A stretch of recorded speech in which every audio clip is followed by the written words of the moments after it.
Oke teman-teman, kita balik lagi ke pembahasan kita. Kali ini kita bakal ngebahas tentang pankreatitis akut.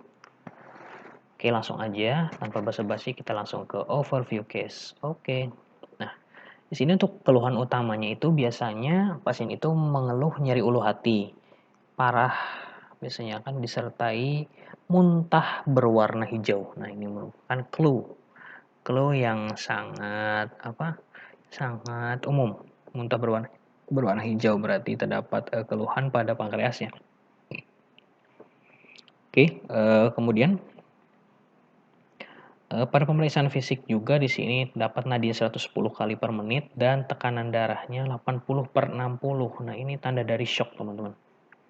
Shock, pasien ini juga mengalami shock karena bisa jadi karena nyerinya itu. Kemudian di sini pemeriksaan labnya terdapat pemeriksaan lab amilase serum dan lipase serum. Nah, di sini keduanya meningkat. Dan juga leukosit 2 sampai 20.000 itu leukositosis. Dan maka dari itu dengan di sini ada amilase, lipase, oke, bisa langsung kita tegakkan diagnosis yaitu pankreatitis akut. Dan diagnosis dan etiologinya. Nah, di sini untuk diagnosa dari penyakit pankreatitis akut itu goldennya adalah jadi peningkatan kadar amilase dan juga lipase. Kemudian ada leukositosis tadi dan juga peningkatan dari hematokrit. Untuk etiologi dari pankreatitis akut, di sini yang pertama bisa disebabkan oleh minuman-minuman beralkohol. Yang kedua adalah diabetes mellitus dan yang ketiga adalah defisiensi daripada apolipoprotein. Yang keempat juga ada karena faktor genetik, walaupun hanya sedikit. Oke, lanjut kita ke ilmu kedokteran dasar.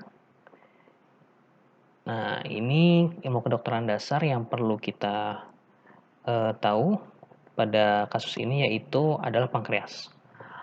Di mana pankreas ini secara embriologi itu dibentuk oleh dua tunas yang berasal dari lapisan endodermnya duodenum. Itu tunas pankreas dorsal dan juga tunas pankreas yang ventral. Untuk topografinya terletak pada sekunder retroperitoneal, artinya di belakang peritoneum. Kecuali pada bagian kaudanya, di sini intraperitoneal.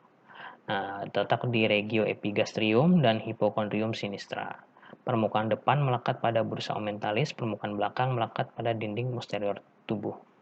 Kemudian fungsinya yaitu dua, sebagai endokrin dan juga sebagai eksokrin. Untuk sebagai endokrin itu sebagai penghasil hormon insulin dan juga glukagon, sel alfa dan sel beta. Kemudian untuk sebagai fungsi eksokrin adalah penghasil gastric juice. Nah, anatominya di sini vaskularisasinya yaitu arterinya yang memperdarahi adalah arteri pankreatiko-duodenal superior inferior, arteri pankreatika mayor dan arteri pankreatika caudalis. Untuk venanya di sini paralel dengan arteri yaitu vena radius.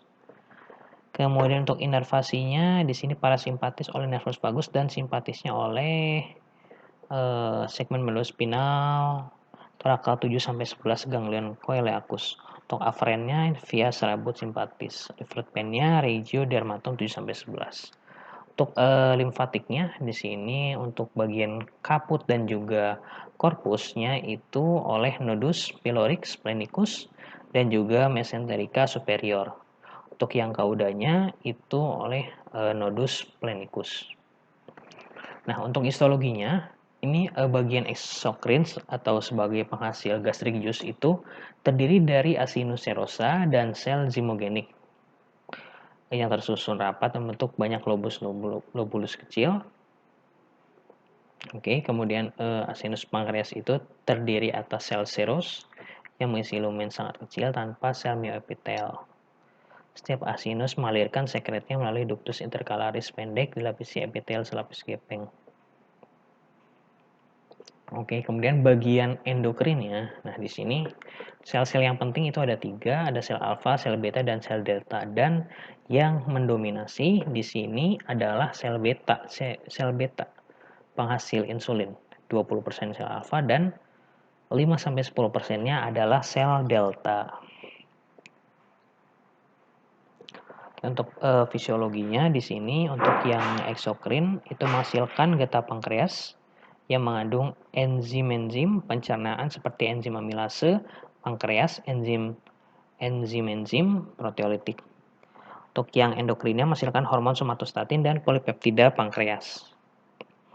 Untuk patogenesis dan juga patofisiologinya, nah di sini teman-teman bisa lihat. Jadi buat pankreatitis akut itu tadi kan penyebabnya cukup banyak. Teman-teman ada dari alkoholisme, obat-obatan, batu empedu, disfungsi sphincter OD, hipertrigliseridemia, dan defisiensi dari apoprotein. Yang mana semuanya itu akan bermuara pada aktivasi dari tripsin. Nah, karena aktivasi dari tripsin ini mengakibatkan kerusakan dari sel asinar. Nah, terjadilah aktivasi kemoatraksi, leukosit, makrofagnya jadi menurun. Kemudian meningkatnya respon inflamasi pankreatitis. Gangguan hepa dan empedu sehingga mengakibatkan icterus. Kemudian respon inflamasi meningkat juga mengakibatkan pelepasan mediator seperti sitokin dan juga bradikinin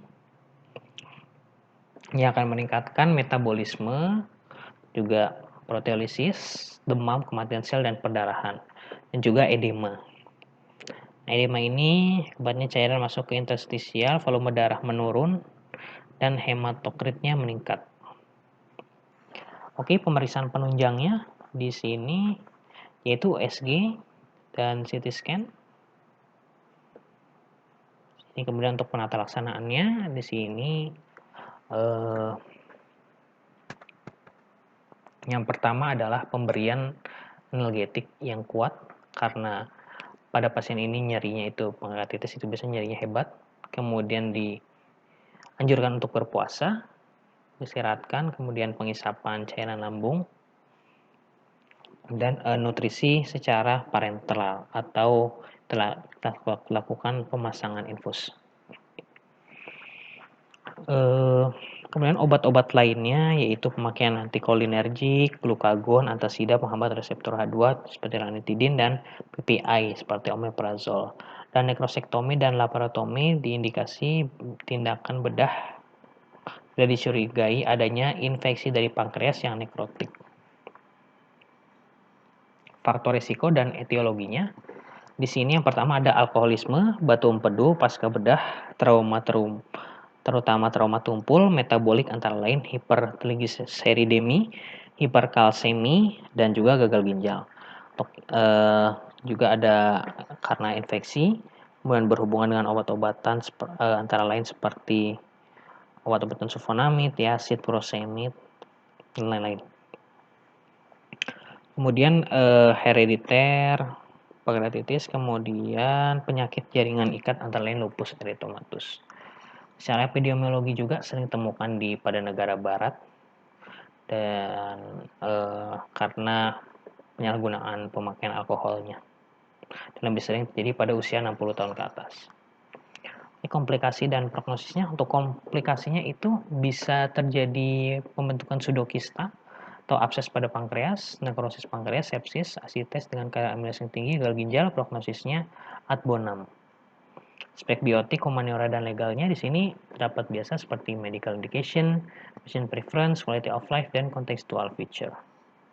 Oke, mungkin itu aja teman-teman. Terima kasih. Apabila yang mau bertanya, silakan langsung isi kolom komentar. Jangan lupa like, comment, share, dan subscribe video ini. Dan supaya lebih semangat lagi aku untuk update-update video lainnya. Mungkin terima kasih. Sampai jumpa.